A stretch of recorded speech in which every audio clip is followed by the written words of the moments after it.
everyone. Welcome to another episode of The Right. This is the podcast for the Center of Human Rights at RSIL. I'm Zoha Shahid and I'm joined today by Ms. Aisha Mughal, the first transgender person to work at the Ministry of Human Rights. She serves as the coordinator of the National Implementation Committee on Transgender Rights, and she has represented Pakistan in a national delegation at the CEDAW Committee at the UN as well. Hi Aisha, thank you for being here. So before going into this discussion, I just wanted to know how your journey has been up to the Ministry of Human Rights. What have you done before the ministry? How has your experience at the ministry helped in integrating transgender rights within the general government framework and general government priorities? Okay.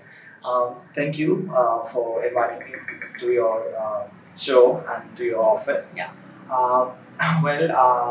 So I think I would label myself as someone who is, who is very passionate about human rights, and I have been trans rights activist for more than 7 years now. That's So before joining the ministry, I have worked on with different organizations in different capacity. I have taught at different institutions. I've taught as a visiting faculty in the reputed universities of the country, and I also I became part of the development sector. I think back in 2015. So I have always been working in the capacity of of an activist. But 2 years ago, when I joined the ministry, it was a great opportunity to understand how government works. Because once you're having a profile of an activist, you are always the one who is pushing the government to work for human rights. And then when you join the government, when you become part of the government machinery, that is when you get to learn a lot. You get to know the other side of the story. So I think the experience has been great working with the ministry. Yeah. And generally, what was the reaction of the transgender community at that time? Of course, it's a stepping stone and it's a great achievement for the community if someone's representing their interests in the government, and it is a stepping stone towards integration of the community as well. So, what was the general response there? What were the general frameworks and projects that you have started at the ministry as well for the community? So the general response has been great. I had received a lot of appreciation from all the translate organizations in the country, from all the activists that are working, because I think it is a ray of hope for every one of us. Exactly. Because for a very, very long time, even since the inception of Pakistan, we did not see transgender people working in any government ministry, in any government organization. So I think after my joining the ministry 2 years ago, there has been a huge impact. Now we see transgender people in different positions in different government organizations. So I think that has also changed the negative stereotype. Exactly. So I think the impact has been great. And I think it is moving towards normalization. Equal opportunity is not an alien concept. It just needs to be exactly there. I mean, when every day I go to the office, when I'm in that building where we have, I think, more than 7 or 8 ministries. Exactly. So people, do get sensitized, and when they see transgender person coming every day in the office building, so that changes their perception. Exactly. Because before that, trans people only saw transgender people in on roads, on vulnerable positions. But now, when they see transgender people teaching in a university, working in a government organization, the narrative changes, the perception changes. Ikor, I think I was very interested when I saw you at the CEDAW committee. I think that was one of the places where I myself was very proud, and it was a game changer because we've never seen something like that. How was that experience? How did the committee respond to it? Well, that was, I think, one of the memorable moments of my life. It was a really proud moment because you're representing the government. Exactly. Because so since 2015, I've been traveling around the world, but in the capacity of an activist. I had been to UN Geneva before as well, but this time it was very different. Pakistan. Was representing the government of Pakistan. Being part of the state delegation was a great honor, and for that I'm really, really grateful to the Ministry of Human Rights and to our Secretary, Ms. Rabia Javeri Agha, who took this initiative and made me part of this national delegation. Definitely. It was on personal level, it was a great learning experience because we were preparing the presentations and the report, the CEDAW report, and then we were and then we went to the UN. We defended the country. So I think it's really proud moment when you are representing your government. And I think it's a great step for inclusion, and it is the way to go Yes, it's a great the right direction. Exactly, and because this step has made Pakistan the first country in the world which had a legally recognized transgender woman as part of their national delegation. Exactly. So I think I mean this is a great precedent, and I'm hoping that this would continues. This continues, and we would see more trans inclusion in government organizations and at workplace. Definitely. Again, it's we've seen that in Pakistan we've had landmark judgments. The Supreme Court has stated that Nadra को recommendations दी गई हैं, and we've seen these judgments, we've seen these translated into the Transgender Protection Act as well. We've seen that rules भी अब introduce हो रहे हैं. So in terms of legislation, we see positive action has actually taken place. But ground reality kya hai? What are the concerns of the community right now? What on the grassroots level are the major issues that the community is facing, and where do we go from here?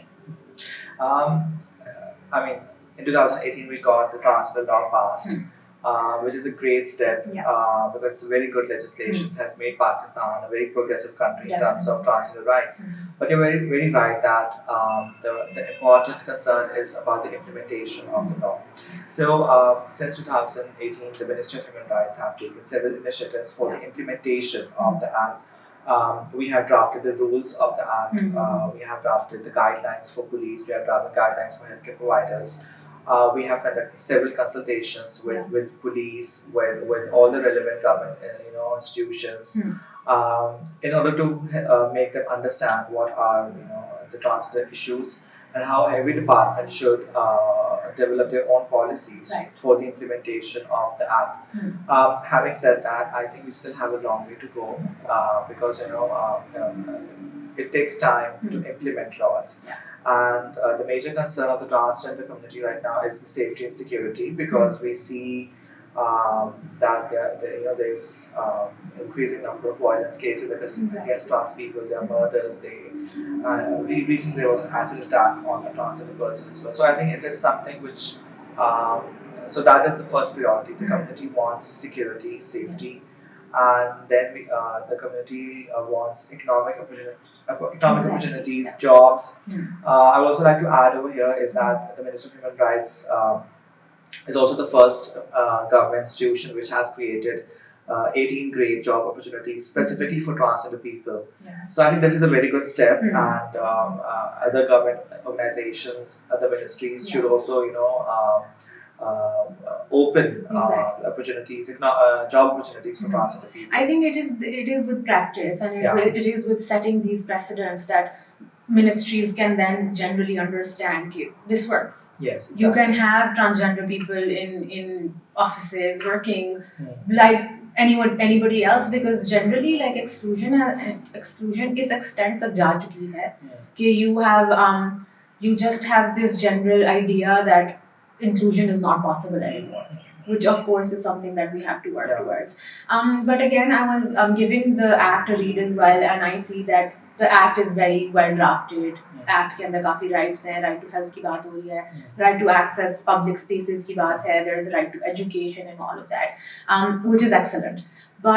And we again, when we look at Islamabad, maybe we see that ज़्यादा sensitization है. We see there's more inclusion, there are more campaigns that are happening here. Do you see the same happening in all other areas of Pakistan as well? Yes, I've seen. I mean, I've been part of these nationwide trainings and consultations. So, I think every major city, in Islamabad, in Lahore, in Karachi, in Peshawar, we have translate organizations that are doing amazing work. But yes, I think we need to have more penetration into other cities. So I think because social change takes time, Definitely. and this is something which needs consistency. So these consultations, these workshops, these awareness campaigns Yeah. have to be very consistent and effective. As I said earlier, that we have a long way to go, but I'm glad that at least we are moving in the right direction. Exactly. Government is supportive, government institutions are supportive, social welfare departments of every province, they are supportive. And trans activists, we have wonderful trans activists working in Pakistan in every major city. So I think I hope to have more collaboration and a very strong network in all the organizations. Right. There have to be a strong coordination mechanism within the government organizations as well as among government and the civil society. There have to be a strong coordination mechanism for effective implementation. Makes sense. Speaking of the government, we see that women, children, transgender rights are a government priority right now. But within these themes, specifically for transgender persons and from the perspective of the government, what do you think the priorities are like at present? The priorities of the government. Okay, so I'm not a government employee. I think I won't be able to comment on that. The government priorities. But in recent years, transgender has been or from the perspective of the ministry as well. What themes do you see are a priority within the transgender community? See, overall human rights is something new to Pakistan. In 2012, the National Commission for Human Rights was established. Right. And now we have the Ministry of Human Rights as well. So I think human rights generally is getting popularity among people. Now we have this social media which is very influential. Exactly. People are vocal about their rights. So I think in recent years there is a lot of change in terms of human rights, in terms of feminism. We have these campaigns, we have Aurat March. So such kind of social awareness and campaigns, they do highlight the areas where work has to be done. And I think for the past 2 years I've been seeing the Ministry of Human Rights taking initiatives on several issues. There have been Zainab Alert Bill was passed. There have been different now apps that are launched, which are for the usage of grassroots level communities. They need to have access to all these institutions. I mean, see, what I have realized is that in Pakistan, even the educated people, they do not know about the institutions that are present to safeguard their rights. And people should be aware of these organizations, about the Ministry of Human Rights, about National Commissions for Human Rights, about the National Commission on the Status of Women. So I think we need to raise awareness about these institutions where I think every citizen of the country can get access to justice free of cost. For example, I think general mistrust jo exist karta tha in government institutions that has plagued us now. So when we think about remedial sort of mechanisms, we never think, the government will be able to help us. But that brings me to my next point. In my research, I found that there is a commissioner for children and transgender persons at the federal ombudsperson. How well do you think that is working? Is it efficient? Is it adequate? Do you know of any complaints that have actually gone to the commissioner? Yeah. So I know the commissioner personally, Zainab Saiba, and she was part of the National Task Force back in 2017 when we were drafting the transgender law. Right. And she played a very active role in it. And since then, she has received many complaints from the community members, and she's very helpful. She also, helps. She comes out of her comfort zone, and she also helps personally. Right. So yes, I think that has been a great platform. I mean, as I said earlier, that the issue is that people do not know about these platforms. I mean, there are very few people who know that the Commission of Transgender Person exists. So this is our job. We raise awareness. We reach out to grassroots level community. We conduct workshops and capacity building trainings in different cities with the transgender community. We let them know that these are the institutions, these are the numbers, these are the helpline where you can call in at when we Within need your some engagements with grassroots level communities, have you seen that there's still a mistrust and there's still a reservation that they will not access government institutions for help? There is, because see, Mhm. these legal developments Mhm. have been something, these are new to the community. Right. I mean, since the inception of Pakistan, Mhm. transgender people were always neglected. Exactly. They do not, have trust on the Mhm. government machineries Right. because of makes their sense. bad experiences. But Mhm. now, as I said, it's been only 3 years that we have a law. Yeah. The government is still working on the policies. So it will take time. Hmm. The transgender community, the grassroots level community would take some time to develop a trust. Right. So yeah. So when you actually go to them and you say, okay, these institutions do exist and you can take your problems to them, what is their first reaction generally? I think most of them for most of them this is something new.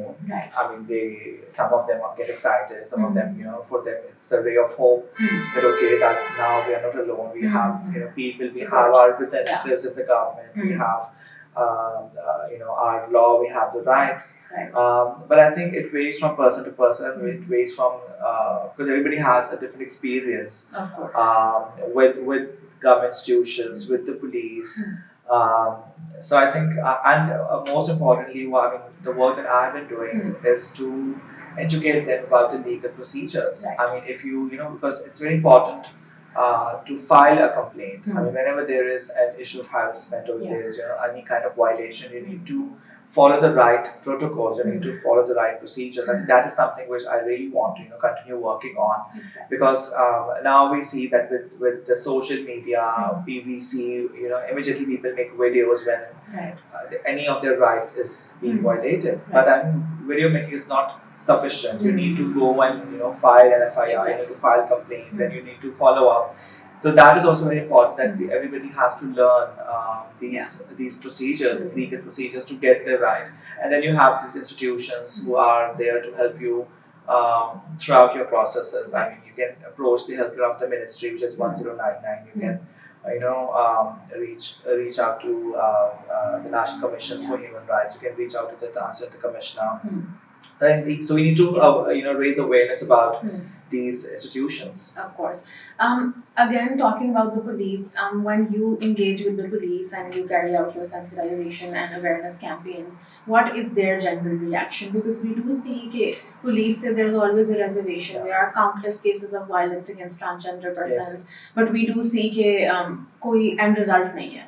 And koi end pe we don't really see an actual remedial action taken against these. So police के साथ आपकी engagements में what do you think can I be think police changed? के साथ अभी भी बहुत ज़्यादा काम करने की ज़रूरत है. I think सिर्फ transgender के लिए नहीं, overall for every citizen. I think our legal system has to be improved. Police investigation has to be improved because आप कभी भी जब कोई केस करते हैं आपके जो IO होता है, investigating officer होता है, because he is not a civil servant, he's not a CSP qualified. So I think you need to educate the police in terms of human rights. And I think अभी बहुत ज़्यादा ministry ने बहुत ज़्यादा trainings कराई हैं. Even NGOs are very much active and they are training police on child rights, on transgender rights, on the rights of women. So there are interventions happening, but I think there has to be there have to be consistency. And जहाँ तक trans community की बात है तो trans community के लिए हमेशा एक मुश्किल रहा है experience with the police. Because I have also worked with the National Commission for Human Rights 3 years ago, so I used to get complaints from the community members कि उनके साथ बदतमीजी की है पुलिस वालों ने, जहाँ पर especially जो check post पे होते हैं वहाँ पर बड़ा because they face problems. But I think now with the awareness, with these police consultations and sensitization workshops happening, things are changing. But I think the situation is not perfect yet. We have to, of course. I think with any movement, we see there are years and years of effort that are required. I think police is something because police के साथ तो आपने interact करना ही करना है whenever you have any issue. So I think police has to play a very important role, very responsible role in it, and I think just जो top management है, जो हमारे IGs हैं, they're very responsive. Right. They gave us feedback when we drafted the police guidelines on behalf of the Ministry of Human Rights. But I think every layer of police needs to be sensitized, Exactly. especially the ones who are on the roads or the checkposts, who they have to be sensitive in terms of how they have to address a transgender person, how they have to conduct the body search. Right. Because I would also like to share this experience that when we were having one of these consultations at the ministry with the police authorities, so they were very much they said that we have to do the body search. Then I asked them that okay, because when most of the checkposts that we see in Islamabad, you would not find a female police officer. So I asked them that okay, so if there is a car and car is passing through the checkpost, and if you are suspicious about that car, and if that car has female passengers, then how would you check them? No male police officer would do the body search of females.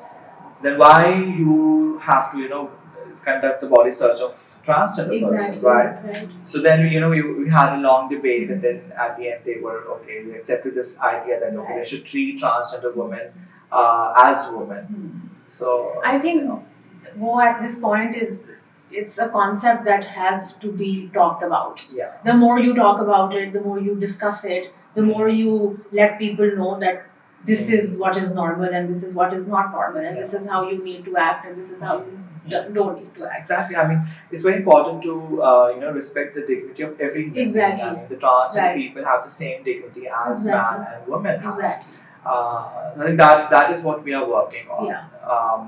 Because that is the essence of the movement. Yeah, exactly. You have to finally understand that every human being has dignity and humanity attached to them, and you need to respect that. But coming to that, so I was again reading on the Transgender Rights Act, and it's again a very progressive piece of legislation. The concept of gender identity in it is very interesting, and I understand that NADRA now allows you to choose a neutral gender identity, right? And when the Supreme Court passed a judgment, there was a recommendation that there should be a medical certificate attached to that change, right? And now the act does not require it. But we see, and I have sort of read examples of how people had to provide medical certificates to NADRA just to get their gender identity changed. So practicality, is this something that is happening? See, it's a very important question, and I'm glad that you asked it.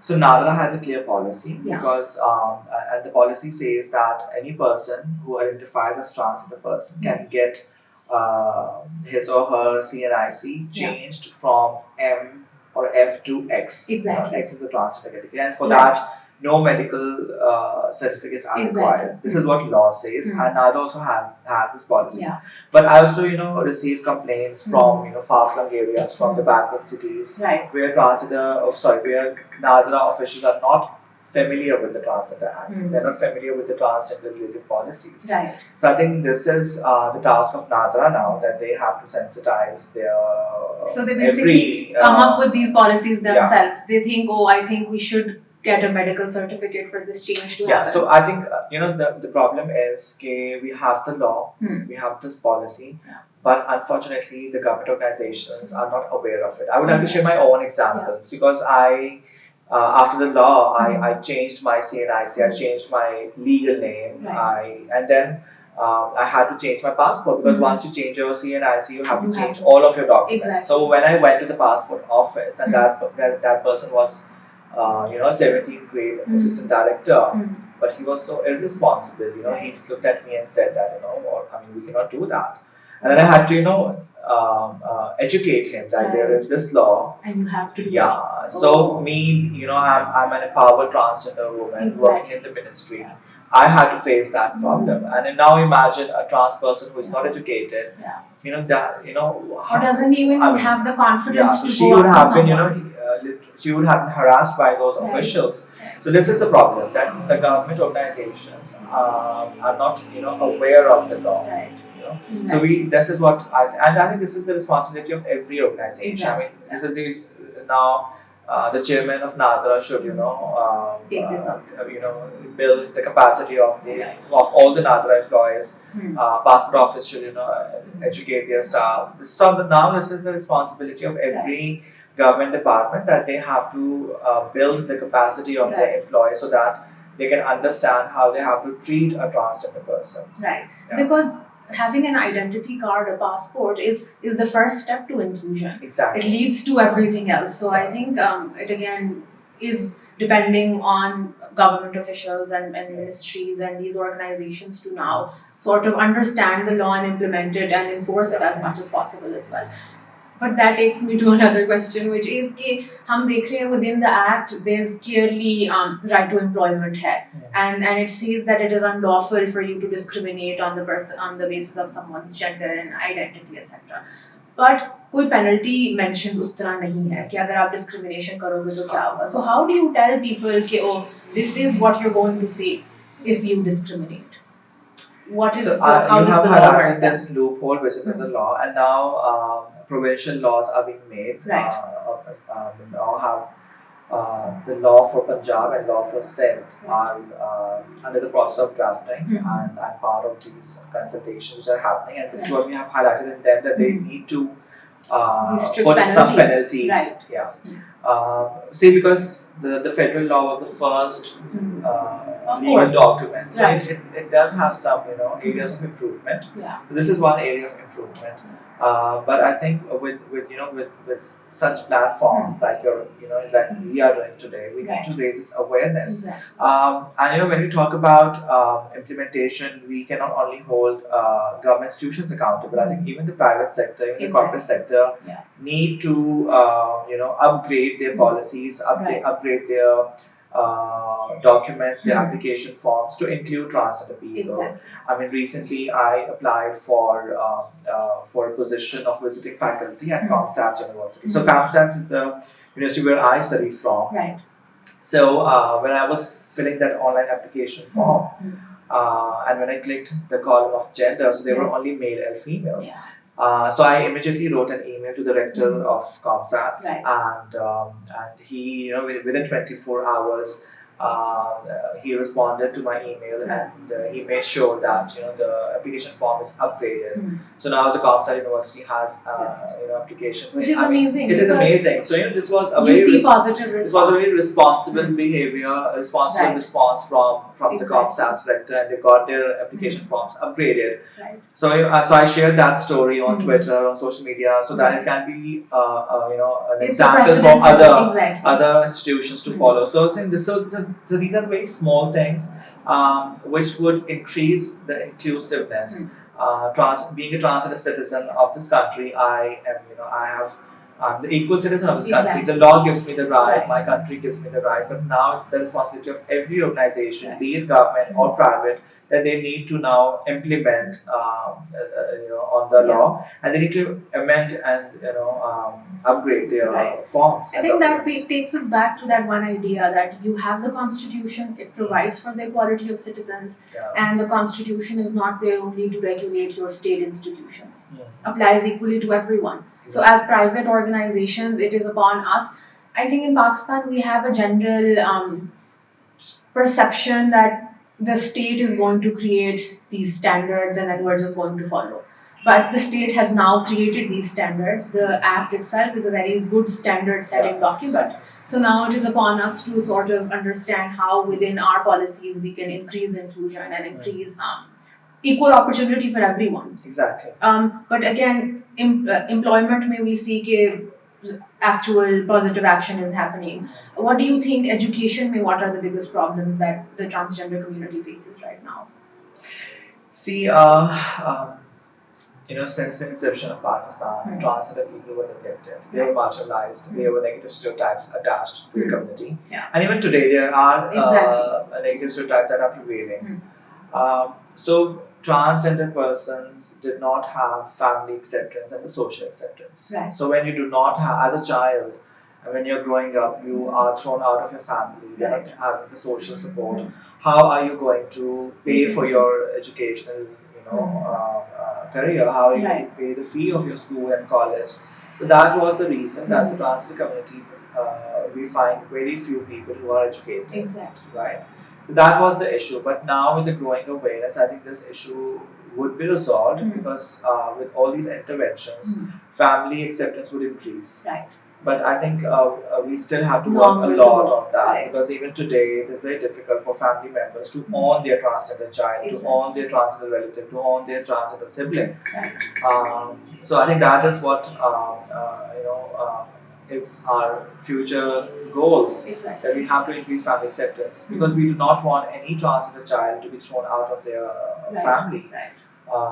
Or no transgender person should be emotionally, forced and emotionally blackmailed to leave their house. Exactly. Because even if your family is not asking you to leave the house, but you would be so embarrassed. Your relatives would make you embarrassed Right. every time. Yeah. So your neighborhood, your relatives, they need to be educated. They need Right. to treat a transgender person as equal. And within this process, we're basically teaching basic humanity.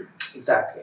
All you need to do is be human, be kind. I mean, yes, because you do not have to judge the capabilities of any person on the Right. basis of their gender. Exactly. You have to judge me on the work that I'm doing. Exactly. I mean, if I'm teaching, I should be well aware of the subject that I'm teaching. Exactly. My gender doesn't matter. Right? Exactly. So these are the things that we course. need to. This is what I think. Being in this human rights arena, these are the issues faced by I think all of us. I mean, Yeah. even women face a lot of Exactly. issues. Yeah. There is glass ceiling. We don't see women on important positions. At all. And so same is the case with transgender people. That the society needs to come out of the strict gender roles and the negative gender stereotyping. And they need to come out of their own understanding of what is normal. Yeah, exactly. We have created such a fake normal for ourselves that we believe everything that falls within this scope is normal and anything outside is not going to be normal. Yes. But again, that of course that is a long way to go, right? This is our long-term goal. But within short-term goals, do you see that the state can play any role in terms of the right to education for transgender persons, or have some projects whereby they can ensure that transgender children actually go to school, get the education that they need? I think this is something which I would want to see. Right. That government should allocate budget for the education of transgender people. Because see, it's all about money. It's all about the Right. resources. Exactly. So we talk a lot about human rights and about sensitization, but I think practical thing, Of the course. tangible output comes with the resources, with the funds, with the money. So I think it's very important for the government to Right. allocate specific budget for the transgender education. Having said that, I think we should also acknowledge the good steps of the Of course. government. For instance, the government has approved the PC1 for the Transgender Protection Center. So the ministry has Right. established the first federal the government Transgender Protection Center. So I think in the same way, government should have more PC1s, have more government funded projects for transgender community, and there should be a quota in school and employment for transgender people. Right. So these are, I think, the concrete steps which Definitely. government has to take. There And has to be budget the allocation. protection center will be based in Islamabad. Yeah, it is in Islamabad. The building is in H94. So I was part of this, the protection That is a center great process. initiative. Yeah, so I think the building has been finalized now, Right. and soon it will be launched. The hiring process is on its way, and the first time, as I said, the 17 and 18 grade jobs have been created for transgender people specifically. So it's a good initiative by the Definitely. Ministry of Human Rights and the government, but we need more such initiatives in all the other provinces. Definitely, and yeah. these are job creating opportunities for transgender persons as well. Yeah. So I think this is definitely the way to go, and of course the ministry has, and this is for the first time that we've seen where the Ministry of Human Rights has had transgender persons as a priority, and we've Yeah. seen actual concrete steps taken yes. to ensure that transgender people are protected. So that definitely is an achievement, and we hope to obviously continue seeing consistency in this, and we hope to see that even if governments change, the same sort of momentum to protect transgender persons continues. Do you see that happening though? Yeah, I think because now, as we see, the government is taking initiatives. Right. The Ministry of Health launched Mhm. Sehat cards for the transgender community Right. last year. So I think the government institutions are now being aware of transgender issues. Right. But we want more intervention. Of We course. want budget allocation in future. And I think we will get to see that as well. Right. Because if we see the pattern, so the government is showing a favorable pattern Right. for transgender rights. But I think we as trans activists, as the civil society, we need to support government. We need Right. to push government to be quick in response, to be quick in protecting transgender community, and specifically we need to have a very we need to create enabling environment for transgender people where they feel safe, where they feel protected, Right. because that is this is something which is very relevant today, that we see huge violence cases. There have been so many murders of the transgender community in the past few years, but none of the culprits got convicted. Yeah. So I think the government should have a panel of pro bono lawyers who can fight, who can be the lawyers for the transgender people. There should be strong follow up on these cases. And I think sensitization within the criminal justice system is extremely Yes. important. We see, I think, what is lacking is support from the criminal justice system, where Yeah. you see that there is not enough support or not enough actual positive steps being taken for the protection of this community. Yes. And this is one of the things that I guess we will like to see in the future, definitely. Yeah. And we'll see how that works out. But generally, when your engagement with other transgender organizations or organizations that are working to protect transgender rights, what do you see? Are these do they engage with the government? Are they being well responded to, or have you just been like?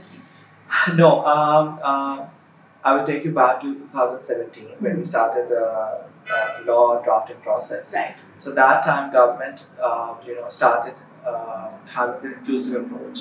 They took transgender people, the transgender activists and transgender organizations on board. Right.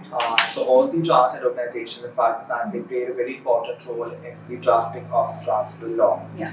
And then, for the past 2 years, whenever we have any consultation at the Ministry of Human Rights, we do invite trans-led organizations, we do invite the community members.